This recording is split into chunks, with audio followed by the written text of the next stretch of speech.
এখন কোরবানি ঈদ তো আমরা 1 মাস আগে থেকে আমরা ব্যস্ত কাজ বুঝছেন, এখন তো কোনো যে পুরোপুরি চাপ কাজের।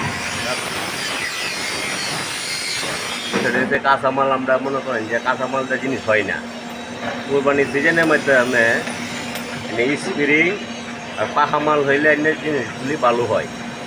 হ্যাঁ, এই জিনিসগুলি আমরা মনে করেন যে বানাই স্প্রিং দেয় এবং পাখা মাল দেয়, কাঁচামাল দিয়ে আমরা জিনিস বানাই না।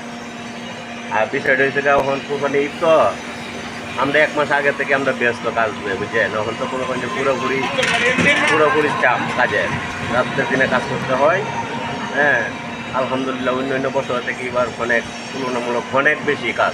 দাম বাড়তি, এখন আমরা মাল বানায় এই দামে বিক্রি করতে পারি না। সরকারের কাছে আমরা দাবি জানাই যে দাম যেন আমাদের কমে, দাম কমলে আমরা 2-4 টাকা পাবো। রাঁধুনি রেডিমিক্স মাংসের মশলা, ব্যাস হয়ে যাবে ঝটপট দারুণ রান্না। সারা বছর এইগুলা কাজ করি, দাও গতি এগুলা তৈরি করি সারা বছর। কুরবানি ঈদ আসলে ছুরি চাপাতি এইগুলা তৈরি করি, কিন্তু চাইনা মালের কারণে আমরার মালটা আপনার বেশি হওয়া হয় না, মানে দেশে বেশি প্রকারে চলে না। চাইনা মালের কারণে আপনার ব্যবসাটা ড্যাম হয়ে গেছে।